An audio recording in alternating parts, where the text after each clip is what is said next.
సైదాపూర్ మండలంలో శివరాంపల్లి గ్రామానికి చెందిన ఒక బాలిక ఇంటర్మీడియట్ ఫస్ట్ ఇయర్ చదువుతున్న అమ్మాయి. ఆగదే గ్రామానికి చెందిన ఒక వ్యక్తి పోలు అనిల్ అనే వ్యక్తితో ఆ వ్యక్తి ఆ అమ్మాయిని ప్రేమ దాంట్లో వ్యామోహంలో పడివేసి ఆ అమ్మాయిని ప్రేమిస్తున్నానని వెంటపడటం వల్ల మేబీ ఆ అమ్మాయి కూడా సపోర్ట్ చేసిందని తెలిసింది.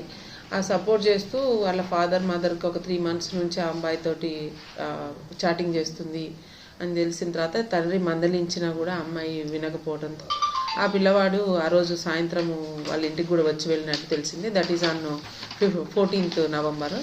అయితే తండ్రికి ఈ విషయం తెలిసిన తర్వాత అమ్మాయిని కొంచెం కోపం చేస్తే అమ్మాయి ఆ అబ్బాయిని ఎక్కడ వెళ్ళిపోతుందో చెప్పినా వినట్లేదు అనే ఒక భయంలో ఆ పిల్లని పాయిజన్ ఇచ్చి ఆ పాపని పాయిజన్ ఇచ్చి మళ్ళీ ఎందుకన్నా మంచిది మళ్ళీ బతుకుతుందేమో అనే ఉద్దేశంతో గొంతు నులిపి కూడా తండ్రి సొంత తల్లిదండ్రులు ఆమెని చంపేసి తెల్లారి పొద్దున్న ఆమెని పోలీస్ స్టేషన్లో ఒక దరఖాస్తు ఇచ్చారు.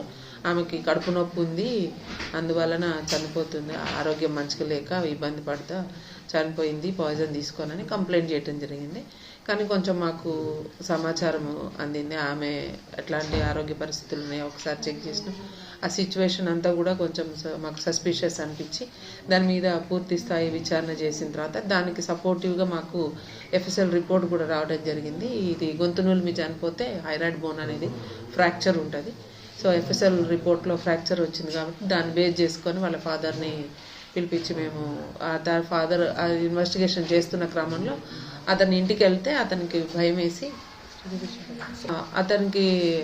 వేసి అతను ఏం చేశాడంటే ఆ గ్రామంలో ఉప సర్పంచ్ దగ్గరకు పోయి అవును నేనే చంపినా, నేను నా భార్య కలిసి చంపినాం, ఎక్కడైతే మా పరువు పోతుందో అని చెప్పిన మాట వినకుండా ఈ అమ్మాయి అతనితో వెళ్ళిపోతుందో, ఈ పోలు అనేట ఆయన మ్యారీడ్ వైఫ్తో గొడవలుండి 498 కేసు కూడా ఉంది ఇదే పోలీస్ స్టేషన్లో.